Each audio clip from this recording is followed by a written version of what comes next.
ਥੋੜ੍ਹੀ ਕੁ ਦੇਰ ਪਹਿਲਾਂ ਸ਼ਾਂਤ ਵੇਲੇ ਤੋਂ ਇੱਕ ਮਾਈ ਟੈਲੀਫੋਨ ਕਰਕੇ ਗੱਲ ਕਰਨ ਦੀ ਕੋਸ਼ਿਸ਼ ਕਰ ਰਹੀ ਸੀ, ਪਰ ਨੈਟਵਰਕ ਨਾ ਹੋਣ ਕਰਕੇ ਉਹ ਆਪਣੀ ਗੱਲ ਤਾਂ ਥੋੜ੍ਹੀ ਕਰਦੀ ਰਹੀ।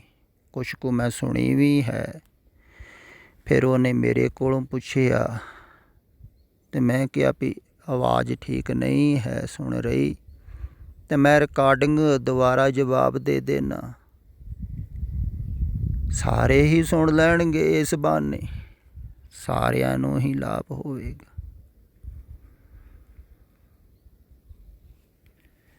ਅਤੇ ਇਸ ਮਾਈ ਦੀ ਇੱਕ ਸਹੇਲੀ ਹੈ ਡਾਕਟਰ ਰਾਣਾ, ਉਹ ਇਹਨੂੰ ਟੈਲੀਫੋਨ ਕਰਕੇ ਕਹਿ ਰਹੀ ਸੀ, ਜਿਹੜੇ ਉਹ ਸੰਤ ਮਹਾਂਪੁਰਸ਼ ਨੂੰ ਮੰਨਦੀ ਹੈ, ਉਹਨਾਂ ਕੋਲ ਜਾਂਦੀ ਹੈ, ਵੀ ਉਹਨਾਂ ਦੀ ਜਿਹੜੀ ਸੰਗਤ ਹੈ ਬਹੁਤ ਪੁਰਾਣੇ ਜੁੜੇ ਹੋਏ ਸਿੱਖ ਸ਼ਰਧਾਲੂ ਸਾਰੇ ਹੀ ਵਿਰੋਧੀ ਹੋ ਗਏ ਹਨ, ਅਤੇ ਇਹਨਾਂ 'ਤੇ ਇਲਜ਼ਾਮ ਲਾਉਣੇ ਸ਼ੁਰੂ ਕਰ ਦਿੱਤੇ ਹਨ ਵੀ ਸਾਨੂੰ ਇਹਨਾਂ ਨੇ ਸਮੋਹਿਤ ਕੀਤਾ ਹੋਇਆ ਸੀ, ਅਤੇ ਹੋਰ ਤਰ੍ਹਾਂ ਤਰ੍ਹਾਂ ਦੀਆਂ ਗੱਲਾਂ ਜਦੋਂ ਆਦਮੀ ਕਰਦਾ ਹੈ ਵਿਰੋਧੀ ਹੋ ਜਾਵੇ। ਅਤੇ ਕਹਿੰਦੀ ਮੇਰੇ ਦਿਮਾਗ 'ਚ ਇਹ ਖਿਆਲ ਆਉਣੇ ਸ਼ੁਰੂ ਹੋ ਗਏ ਵੀ ਤੁਹਾਡੇ ਨਾਲ ਜਿਹੜੇ ਜੁੜੇ ਹੋਏ ਹਨ ਇਹ ਵੀ ਇੱਦਾਂ ਦੇ ਇਲਜ਼ਾਮ ਲਾਉਣੇ ਨਾ ਸ਼ੁਰੂ ਕਰ ਦੇਣ। ਇਲਜ਼ਾਮ ਤਾਂ ਲੱਗਣਗੇ ਇੱਧਰ ਵੀ, ਸਦੀਆਂ ਤੋਂ ਹੀ ਲੱਗਦੇ ਰਹੇ ਹਨ ਅਤੇ ਲੱਗਦੇ ਰਹਿਣਗੇ, ਪਰ ਉਹੋ ਹੀ ਲਾਉਣਗੇ ਜਿਹੜੇ ਜੁੜੇ ਨਾ ਹੋਣਗੇ। ਇਹ ਗੱਲ ਖਿਆਲ ਵਿੱਚ ਰੱਖਣ ਯੋਗ ਹੈ। ਜਿਹੜੇ ਬਾਹਰੋਂ ਜੁੜਨਗੇ ਨਾ ਉਹ ਇਲਜ਼ਾਮ ਲਾਉਣਗੇ, ਅਤੇ ਜਿਹੜੇ ਅੰਦਰੋਂ ਜੁੜ ਜਾਣਗੇ ਨਾ ਉਹ ਉਹਨਾਂ 'ਤੇ ਹੱਸਣਗੇ ਵੀ ਵਿਚਾਰੇ ਇਹਨਾਂ ਨੂੰ ਪਤਾ ਹੀ ਨਹੀਂ ਹੈ ਕਿੰਨਾ 'ਤੇ ਇਲਜ਼ਾਮ ਲਾਈ ਜਾਂਦੇ ਹੈ। ਇਹ ਵੀ ਗੱਲ ਖਿਆਲ ਵਿੱਚ ਰੱਖਣ ਯੋਗ ਹੈ ਵੀ ਜ਼ਿਆਦਾਤਰ ਸਾਧੂ ਮਹਾਤਮਾ ਸੰਤ ਜਾਂ ਹੋਰ ਬਹੁਤ ਸਾਰੇ ਧਾਰਮਿਕ ਗੁਰੂ ਹਨ, ਉਹਨਾਂ ਨਾਲ ਲੋਕ ਬਾਹਰੋਂ ਜੁੜਦੇ ਹਨ, ਅਤੇ ਜਿਵੇਂ ਇਹ ਕਹਿ ਰਹੇ ਹਨ ਨਾ ਸਮੋਹਿਤ ਕਰਦੇ ਹਨ, ਅਤੇ ਸਮੋਹਨ ਦੁਬਾਰਾ ਹੀ ਜ਼ਿਆਦਾ ਜੁੜਦੇ ਹਨ, ਅਤੇ ਸਮੋਹਨ ਹੁੰਦਾ ਹੈ ਦੋਵਾਂ ਪਾਸਿਆਂ ਤੋਂ। ਇਹ ਵੀ ਗੱਲ ਖਿਆਲ ਵਿੱਚ ਰੱਖਣ ਯੋਗ ਹੈ। ਸਮੋਹਨ ਕਰਨ ਵਾਲਾ ਉਹਨਾਂ ਚਿਰ ਸਮੋਹਿਤ ਨਹੀਂ ਕਰ ਸਕਦਾ ਜਿੰਨਾ ਚਿਰ ਸਮੋਹਨ ਹੋਣ ਵਾਲਾ ਸਮੋਹਿਤ ਨਹੀਂ ਹੁੰਦਾ ਹੈ।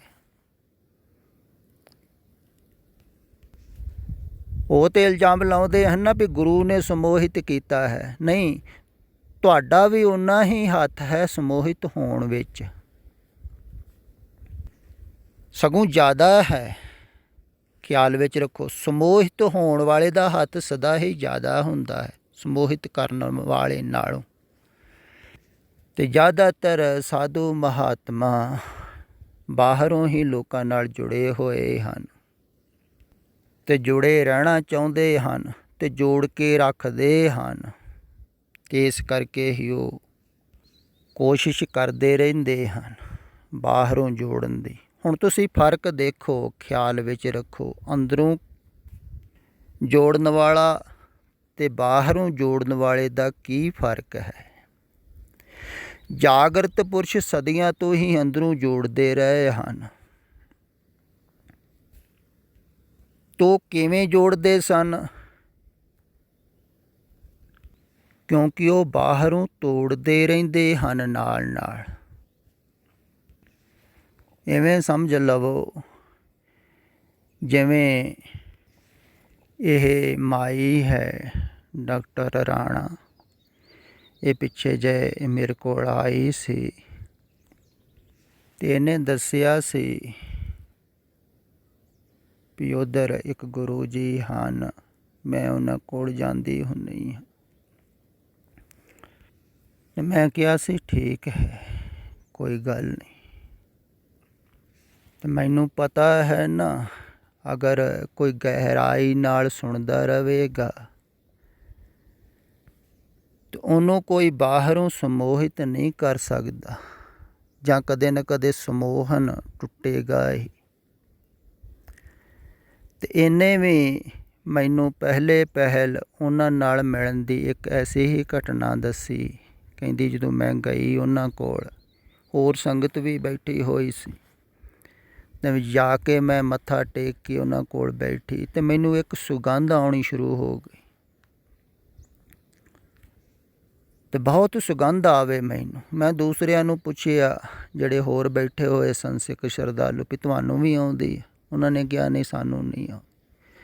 ਤਾਂ ਮੈਨੂੰ ਬੜੀ ਖੁਸ਼ੀ ਹੋਈ ਕਿ ਮੈਨੂੰ ਉਹਨਾਂ ਦੀ ਸੁਗੰਧ ਆਉਣ ਲੱਗ ਪਈ। ਹੋਰ ਕਿਸੇ ਨੂੰ ਨਹੀਂ ਆ ਰਹੀ ਹੈ। ਤੈਨੂੰ ਖਿਆਲ ਹੋਇਆ ਵੀ ਮੈਨੂੰ ਉਹਨਾਂ ਦੀ ਸੁਗੰਧ ਆਉਣ ਲੱਗ ਪਈ ਤੇ ਮੈਂ ਅੰਦਰੋਂ ਉਹਨਾਂ ਦੇ ਨਾਲ ਜੁੜ ਗਈ ਹਾਂ ਸ਼ਾਇਦ। ਤੇ ਐਸੀਆਂ ਹੀ ਛੋਟੀਆਂ ਛੋਟੀਆਂ ਘਟਨਾ ਦੁਆਰਾ ਹੀ ਲੋਕ ਜ਼ਿਆਦਾਤਰ ਸਮੋਹਿਤ ਹੋ ਜਾਂਦੇ ਹਨ। ਮੈਂ ਅਕਸਰ ਗੱਲ ਕਰਦਾ, ਕਈ ਜਾਂਦੇ ਹਨ ਕੋਈ ਸਾਧੂ ਮਹਾਤਮਾ ਕੋਲ, ਬੈਠਦੇ ਹਨ, ਕਹਿ ਦਿੰਦੇ ਨੇ ਆਹ ਬੜਾ ਮਨ ਸ਼ਾਂਤ ਹੋਇਆ ਉਹਨਾਂ ਮਹਾਂਪੁਰਸ਼ਾਂ ਕੋਲ ਬੈਠ।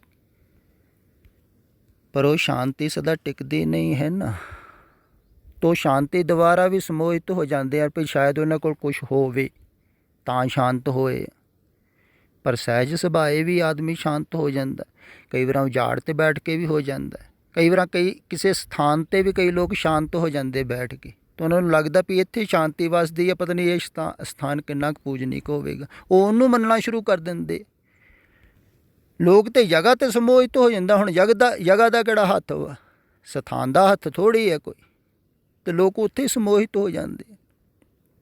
ਕਿਸੇ ਨੂੰ ਨਾਦ ਸੁਣਾਈ ਦੇਣ ਲੱਗ ਪਿਆ ਕਿਸੇ ਕੋਲ ਬੈਠ ਕੇ, ਤਾਂ ਉਹ ਕਹਿ ਦਿੰਦਾ ਵੀ ਗਿਆਨੀ ਹੈ ਪਤਾ ਨਹੀਂ। ਕਿਸੇ ਨੂੰ ਪ੍ਰਕਾਸ਼ ਦਿਖਾਈ ਦੇ ਦਿੰਦਾ ਹੈ, ਜਾਂ ਕੋਈ ਦਿਖਾ ਹੀ ਦਿੰਦੇ ਹਨ ਅਜੋਕੇ ਸਮੇਂ 'ਚ, ਬਹੁਤ ਦਿਖਾਉਣ ਵਾਲੇ। ਅੱਖਾਂ ਬੰਦ ਕਰੋ ਪ੍ਰਕਾਸ਼ ਦਿਖਾਈ ਦੇ ਦਿੰਦਾ, ਅਤੇ ਅਗਲੇ ਸਮੋਹਿਤ ਹੋ ਜਾਂਦੇ ਹਨ ਵੀ ਇਹਨਾਂ ਨੇ ਸਾਨੂੰ ਪ੍ਰਕਾਸ਼ ਦਿਖਾਈ ਦੇ ਦਿਓ। ਦੇਖੋ ਰੱਬ ਤੁਹਾਨੂੰ ਰੋਜ਼ ਹੀ ਪ੍ਰਕਾਸ਼ ਦਿਖਾ ਰਿਹਾ ਹੈ, ਤੁਸੀਂ ਉਹ ਨਹੀਂ ਦੇਖ ਰਹੇ। ਉਹ ਮਹਾਤਮਾ ਨੇ ਦਿਖਾ ਦਿੱਤਾ ਥੋੜ੍ਹਾ ਜਿਹਾ, ਅਤੇ ਤੁਸੀਂ ਬੜਾ ਚਮਤਕਾਰ ਸਮਝਣ ਲੱਗ ਪਏ। ਅਤੇ ਐਸੇ ਛੋਟੇ ਛੋਟੇ ਚਮਤਕਾਰਾਂ ਦੁਆਰਾ ਲੋਕ ਸਮੋਹਿਤ ਹੋ ਜਾਂਦੇ ਹਨ। ਜਗ੍ਹਾ ਨਾਲ ਵੀ ਹੋ ਜਾਂਦੇ ਹਨ, ਸਥਾਨ ਨਾਲ, ਕਿਸੇ ਸਾਧੂ ਮਹਾਤਮਾ ਨਾਲ। ਪਰ ਇਹ ਸਮੋਹਨ ਸਦਾ ਟਿਕਦਾ ਨਹੀਂ ਹੈ। ਅਤੇ ਫਰਕ ਇਹੋ ਹੀ ਹੋਵੇਗਾ ਵੀ ਜਿਹੜਾ ਬਾਹਰ ਜੁੜਿਆ ਹੋਵੇਗਾ ਸੰਤ ਮਹਾਤਮਾ, ਬਾਹਰੋਂ ਜੋੜ ਕੇ ਰੱਖੇਗਾ, ਉਹ ਸਮੋਹਨ ਤੋੜੇਗਾ ਨਹੀਂ ਬਾਹਰਲਾ। ਉਹ ਕਹੇਗਾ ਨਹੀਂ ਇਹ ਸਿਰਫ ਤੁਹਾਡਾ ਮਨ ਦਾ ਭਰਮ ਹੀ ਹੈ, ਮੇਰੇ 'ਚ ਕੋਈ ਵਾਸ਼ਨਾ ਵੂਸ਼ਨਾ ਨਹੀਂ, ਨਾ ਸਮੈਲ ਆਉਂਦੀ, ਮੈਂ ਤਾਂ ਆਮ ਸਧਾਰਨ। ਉਹ ਬਾਹਰੋਂ ਜ਼ਿਆਦਾਤਰ ਸਮੋਹ ਤੋੜਨਗੇ ਨਹੀਂ। ਉਹ ਕਹਿਣਗੇ ਨਹੀਂ ਇਹ ਸਾਡੇ 'ਚ ਚਮਤਕਾਰ ਹੈ, ਤੁਹਾਡੇ 'ਚ ਊਰਜਾ ਜਾਗ ਗਈ, ਦੇਖੋ ਸਾਡੇ ਕੋਲ ਬੈਠ ਕੇ, ਅਤੇ ਸਾਡੇ ਦੇ ਅੰਦਰ ਸ਼ਕਤੀ ਹੈ ਤਾਂ ਹੀ ਊਰਜਾ ਤੁਹਾਡੇ ਅੰਦਰ ਜਾਗ ਰਹੀ ਹੈ ਨਾ। ਇੱਦਾਂ ਜੀ ਲੋਕਾਂ ਨੂੰ ਬਹੁਤ ਭਰਮਾਉਂਦੇ ਹਨ। ਲੋਕ ਕਹਿੰਦੇ ਨੇ ਊਰਜਾ ਜਾਗ ਗਈ, ਉਹਨਾਂ ਕੋਲ ਬੜੀ ਸ਼ਕਤੀ, ਅਤੇ ਉਹਦੇ ਨਾਲ ਜੁੜ ਜਾਂਦੇ, ਸਮੋਹਿਤ ਹੋ ਗਏ। ਪਰ ਜਿਹੜਾ ਵਾਸਤਵਿਕ ਹੈ ਨਾ, ਉਹ ਇਹਨਾਂ ਗੱਲਾਂ ਨੂੰ ਤੁੱਛ ਕਹਿੰਦਾ ਹੈ। ਹੁਣ ਮੇਰੇ ਕੋਲ ਵੀ ਕਈ ਆਣ ਕੇ ਪ੍ਰੇਮੀ ਐਸਾ ਕਹਿ ਦਿੰਦੇ ਹਨ, ਅਤੇ ਮੈਂ ਕਹਿ ਦਿੰਦਾ ਹੁੰਦਾ ਹਾਂ ਵੀ ਤੁਹਾਡਾ ਭਰਮ ਹੋਵੇਗਾ, ਜਾਂ ਤੁਹਾਡਾ ਖਿਆਲ ਦੁਆਰਾ ਵੀ ਐਸਾ ਹੋ ਜਾਂਦਾ ਹੈ, ਤੁਹਾਡੇ ਮਨ ਦੇ ਭਾਵ ਦੁਆਰਾ ਵੀ ਐਸਾ ਹੋ ਜਾਂਦਾ ਹੈ। ਅਤੇ ਇਹ ਮਾਨਸਿਕ ਭਾਵ ਹੈ। ਤੁਸੀਂ ਮੇਰੇ ਕੋਲ ਬੈਠ ਕੇ ਸ਼ਾਂਤ ਹੋ ਗਏ, ਜਾਂ ਕੁਛ ਦੇਖ ਲਿਆ, ਤੁਸੀਂ ਕਿਸੇ ਭਾਵ ਦੇ ਵਿੱਚ ਖੋ ਗਏ, ਤਾਂ ਉਹ ਵਾਸਤਵਿਕ ਨਹੀਂ ਹੈ। ਉਹ ਛਣ ਭੰਗਰਵਾ, ਤੁਸੀਂ ਆਪਣੇ ਮਨ ਦੇ ਭਾਵ ਵਿੱਚ ਡੁੱਬ ਗਏ, ਵੈਸਾ ਖਿਆਲ ਆ ਗਿਆ, ਤਾਂ ਉਹਦੇ ਨਾਲ ਕੋਈ ਮੁਕਤੀ ਨਹੀਂ ਹੋਵੇਗੀ, ਉਪਲਬਧੀ ਨਹੀਂ ਹੈ ਕੋਈ। ਇਹ ਤੁਹਾਡੇ ਹੀ ਮਨ ਦਾ ਇੱਕ ਖਿਆਲ ਹੈ, ਅਤੇ ਮਨ ਦੇ ਤਲ 'ਤੇ ਹੀ ਘਟਿਆ ਹੋਇਆ ਹੈ। ਜਿੰਨੇ ਵੀ ਚਮਤਕਾਰ ਸਭ ਮਨ ਦੇ ਤਲ 'ਤੇ ਹੀ। ਉਹ ਚਮਤਕਾਰਾਂ ਤੋਂ ਪਾਰ ਹੈ, ਅਤੇ ਇਸ ਕਰਕੇ ਇਹ ਬਾਹਰ ਰਹੇ ਚਮਤਕਾਰਾਂ ਦੁਆਰਾ ਜਿਹੜੇ ਜੁੜਦੇ ਹਨ ਨਾ, ਉਹ ਵੀ ਬੇਸਮਝ ਹਨ, ਜਿਹੜੇ ਜੋੜ ਰਹੇ ਹਨ ਉਹ ਜ਼ਿਆਦਾ ਬੇਸਮਝ ਹਨ। ਅਤੇ ਬਾਹਰਲਾ ਸਮੋਹਨ ਜਿਹੜਾ ਹੈ ਸਦਾ ਥਿਰ ਨਹੀਂ ਰਹਿੰਦਾ ਹੈ, ਟਿਕਦਾ ਨਹੀਂ। ਟਿਕਾ ਕੇ ਰੱਖਣ ਦੀ ਕੋਸ਼ਿਸ਼ ਕੀਤੀ ਜਾਂਦੀ ਹੈ। ਇਸ ਕਰਕੇ ਸਾਧੂ ਮਹਾਤਮਾ ਬੜੀਆਂ ਚੰਗੀਆਂ ਚੰਗੀਆਂ ਗੱਲਾਂ ਮਿੱਠੀਆਂ ਮਿੱਠੀਆਂ ਕਰਦੇ ਰਹਿਣਗੇ, ਕਿਸੇ ਦੇ ਦਿਲ ਦਿਖਾਉਣ ਵਾਲੀ ਗੱਲ ਨਾ ਕਰਨਗੇ ਵੀ ਟੁੱਟ ਨਾ ਜਾਵੇ ਕੋਈ। ਪਰ ਜਾਗਰਤ ਪੁਰਸ਼ ਤਾਂ ਥੋੜ੍ਹੀ ਕਰਦਾ ਹੈ, ਉਹ ਤਾਂ ਚੋਟ ਕਰਦਾ ਹੈ। ਉਹ ਤਾਂ ਮੌਕਾ ਦੇਖਦਾ ਵੇ ਕਿ ਤੂੰ ਮੌਕਾ ਆਵੇ, ਸਿੱਧੀ ਚੋਟ ਕੀਤੀ ਜਾਵੇ ਤਾਂ ਕਿ ਉਹ ਬਾਹਰੋਂ ਤੋੜਿਆ ਜਾਵੇ। ਦਰਅਸਲ ਸੰਸਾਰ ਦਾ ਸੰਬੰਧ ਜਿਹੜਾ ਹੈ ਬਾਹਰਲਾ, ਇਹ ਵੀ ਸਮੋਹਨ ਦਾ ਹੀ ਹੈ, ਜਿਹੜਾ ਬੱਚਿਆਂ ਦਾ, ਪਰਿਵਾਰ ਦਾ, ਸੰਸਾਰ ਦਾ ਹੈ।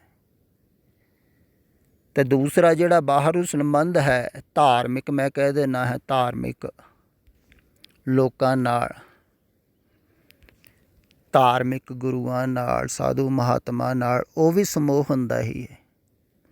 ਅਤੇ ਪਹਿਲਾਂ ਤਾਂ ਸੰਸਾਰਿਕ ਸੰਬੰਧ ਤੋੜਨਾ ਹੈ ਸਮੋਹਨ ਦਾ ਜਿਹੜਾ ਹੈ, ਫਿਰ ਧਾਰਮਿਕ ਸੰਬੰਧ ਵੀ ਜਿਹੜਾ ਹੈ ਨਾ ਉਹ ਵੀ ਤੋੜਨਾ ਹੈ। ਅਤੇ ਜਿਹੜਾ ਤਾਂ ਹੁੰਦਾ ਹੈ ਸਾਹਮਣੇ ਸਤਿਗੁਰੂ, ਉਹ ਤਾਂ ਤੋੜਦਾ ਰਹਿੰਦਾ ਹੈ। ਅਤੇ ਜਿਹੜੇ ਪਿਛਲਿਆਂ ਨੂੰ ਮੰਨਦੇ ਹਨ ਜਾਂ ਕਿਸੇ ਜਗ੍ਹਾ ਤੀਰਥ ਸਥਾਨ 'ਤੇ ਸਮੋਹਿਤ ਹੋ ਗਏ ਉਹਨੂੰ ਮੰਨ ਰਹੇ ਹਨ, ਜਾਂ ਮੂਰਤੀ ਨੂੰ ਮੰਨਦੇ ਹਨ। ਕਈ ਲੋਕ ਮੂਰਤੀ ਨਾਲ ਵੀ ਸਮੋਹਿਤ ਹੋ ਜਾਂਦੇ ਹਨ, ਜਾਂ ਸਾਧੂ ਮਹਾਤਮਾ ਨਾਲ, ਉਹਨਾਂ ਦਾ ਸੰਬੰਧ ਥੋੜ੍ਹੀ ਟੁੱਟੇਗਾ ਸਮੋਹਨ ਦਾ। ਦਰਅਸਲ ਜਿਹੜਾ ਆਪ ਸਮੋਹਿਤ ਨਹੀਂ ਨਾ ਹੋਇਆ ਹੈ, ਸਮੋਹਨ ਤੋਂ ਬਾਹਰ ਹੈ, ਮਾਇਆ ਤੋਂ ਬਾਹਰ ਹੈ, ਕਹਿ ਲਓ ਨਿਰਲੇਪ ਹੈ, ਉਹ ਦੂਸਰਿਆਂ ਦਾ ਵੀ ਸਮੋਹਨ ਤੋੜਦਾ ਹੈ, ਦੂਸਰਿਆਂ ਨੂੰ ਨਿਰਲੇਪ ਕਰਦਾ ਹੈ। ਅਤੇ ਇਹ ਸਮੋਹਨ ਰੋਜ਼ ਰੋਜ਼ ਤੋੜਨਾ ਪੈਂਦਾ ਹੈ, ਜਿਵੇਂ ਸੰਸਾਰ ਦਾ ਤੋੜਨਾ ਪੈਂਦਾ। ਤੁਸੀਂ ਆ ਰੋਜ਼ ਸੁਣਦੇ ਹੋ ਰਿਕਾਰਡਿੰਗਾਂ, ਇਹਦੇ ਵਿੱਚ ਸੰਸਾਰ ਦਾ ਸੰਬੰਧ ਤੋੜਨ ਵਾਸਤੇ ਤਾਂ ਮੈਂ ਰੋਜ਼ ਕਹਿ ਹੀ ਰਿਹਾ ਹਾਂ ਵਾਰ-ਵਾਰ ਵੀ ਝੂਠ ਹੈ, ਕੂੜ ਹੈ, ਇਹਨੂੰ ਵਾਸਤਵਿਕ ਨਾ ਜਾਣੋ, ਸੱਚ ਨਾ ਜਾਣੋ, ਸਮੋਹਿਤ ਨਾ ਹੋ ਇਹਦੇ ਨਾਲ, ਲਗਾਵ ਨਾ ਕਰੋ, ਜੁੜੋ ਨਾ। ਅਤੇ ਸੁਣ ਸੁਣ ਕੇ ਉੱਧਰੋਂ ਲਗਾਵ ਬਹੁਤਿਆਂ ਦਾ ਹਟ ਰਿਹਾ ਹੈ, ਅਤੇ ਇੱਧਰ ਹੋ ਰਿਹਾ ਹੈ ਲਗਾਵ। ਅਤੇ ਇੱਧਰ ਵੀ ਮੈਂ ਜਦੋਂ ਦੇਖਦਾ ਹਾਂ ਕਿਸੇ ਦਾ ਜ਼ਿਆਦਾ ਲਗਾਵ ਹੋ ਰਿਹਾ ਹੈ ਤਾਂ ਉਦੋਂ ਹੀ ਫਿਰ ਮੈਂ ਚੋਟ ਕਰਨੀ ਸ਼ੁਰੂ ਕਰ ਦਿੰਦਾ, ਤਾਂ ਕਿ ਇੱਧਰੋਂ ਵੀ ਬਾਹਰੋਂ ਨਾ ਜੁੜਿਆ ਜਾ ਸਕੇ। ਇਹ ਦੋਵੇਂ ਕੰਮ ਕਰਨੇ ਪੈਂਦੇ ਆ। ਚੋਟ ਵੀ ਪੂਰਨ ਹੀ ਕਰਦਾ ਹੈ। ਹੋਰ ਤੁਸੀਂ ਦੇਖਿਆ ਹੋਵੇਗਾ ਕਥਾਵਾਚਕ, ਪ੍ਰਚਾਰਕ ਜਾਂ ਹੋਰ ਬਹੁਤ ਸਾਰੇ ਹਨ, ਸਾਧੂ ਮਹਾਤਮਾ ਵੀ, ਗੁਰੂ ਵੀ ਹਨ ਵਿੱਚ, ਜਿਹੜੇ ਪ੍ਰਚਾਰ ਕਰਦੇ ਹਨ। ਉਹ ਐਵੇਂ ਚੋਟਾਂ ਨਹੀਂ ਕਰਨਗੇ ਆਪਣੇ ਸ਼ਿਸ਼ਿਆਂ 'ਤੇ, ਕਿਉਂਕਿ ਉਹ ਬਾਹਰੋਂ ਜੋੜ ਕੇ ਰੱਖਣ ਦੀ ਕੋਸ਼ਿਸ਼ ਕਰਦੇ ਹਨ। ਉਹ ਬਾਹਰੋਂ ਸਮੋਹਨ ਦੁਆਰਾ ਜੋੜ ਕੇ ਰੱਖਣ ਦੀ ਕੋਸ਼ਿਸ਼ ਕਰਦੇ ਹਨ, ਸਮੋਹਿਤ ਰਹਿਣ। ਕੋਈ ਚੋਟ ਕੀਤੀ ਤਾਂ ਸਮੋਹਨ ਟੁੱਟੇਗਾ ਨਾ। ਜਿਵੇਂ ਸੰਸਾਰ ਦਾ ਸਮੋਹਨ ਤੋੜਨਾ ਹੋਵੇ ਤਾਂ ਚੋਟ ਕਰਨੀ ਪੈਂਦੀ ਹੈ। ਤੁਸੀਂ ਮੂੜ ਹੋ, ਬੇਵਕੂਫ ਹੋ, ਮੂਰਖ ਹੋ, ਕਿੱਥੇ ਫਸੇ ਹੋਏ ਸੰਸਾਰ ਵਿੱਚ, ਇੱਦਾਂ ਕਹਿਣਾ ਪੈਂਦਾ ਨਾ, ਚਿੱਕੜ 'ਚ ਫਸੇ ਹੋਏ, ਛੱਡੋ ਚਿੱਕੜ ਨੂੰ ਡੱਡੂ ਵਾਂਗੂ, ਆਓ ਬਾਹਰ ਨੂੰ। ਅਤੇ ਚੋਟ ਲੱਗਦੀ ਆਦਮੀ।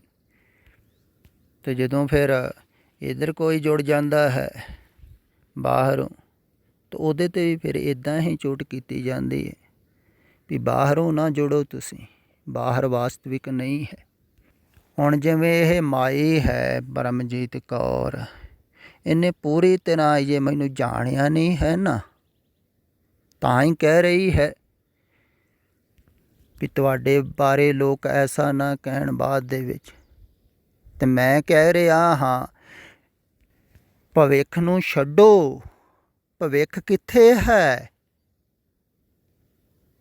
ਮੈਂ ਹੁਣ ਮੌਜੂਦ ਹਾਂ ਸਾਸਵਤ ਦੇ ਵਿੱਚ, ਅਤੇ ਤੁਸੀਂ ਵੀ ਸਾਸਵਤ ਦੇ ਵਿੱਚ ਆ ਜਾਓ। ਪਰ ਤੁਸੀਂ ਸੁਪਨੇ ਦੇਖ ਰਹੇ ਹੋ। ਪਹਿਲਾਂ ਸੁਪਨੇ ਦੇਖਦੇ ਸੀ ਬੱਚਿਆਂ ਦੇ, ਵੀ ਬੱਚਿਆਂ ਦਾ ਕੀ ਹੋਊਗਾ, ਅੱਗੇ ਕੀ ਬਣੂਗਾ। ਤੇ ਬੱਚਿਆਂ ਵੱਲੋਂ ਧਿਆਨ ਹਟਿਆ ਤੇ ਹੁਣ ਗੁਰੂ ਦੇ ਸੁਪਨੇ ਦੇਖਣ ਲੱਗ ਪਏ ਵੀ ਗੁਰੂ ਦਾ ਅੱਗੇ ਕੀ ਹੋਊਗਾ ਜੇ ਵਿਰੋਧੀ ਹੋ ਗਏ ਸਾਰੇ। ਇਹ ਵੀ ਸੁਪਨਾ ਹੈ, ਗੁਰੂ ਬਾਰੇ ਸੋਚਣਾ ਵੀ ਸੁਪਨਾ ਹੈ। ਸੁਪਨਾ ਬਦਲ ਗਿਆ ਪਰ ਦੇਖਣ ਵਾਲਾ ਨਹੀਂ ਨਾ ਬਦਲਿਆ। ਸੁਪਨਾ ਦੇਖਣਾ ਛੱਡੋ, ਭਵਿੱਖ ਨਹੀਂ ਹੈ,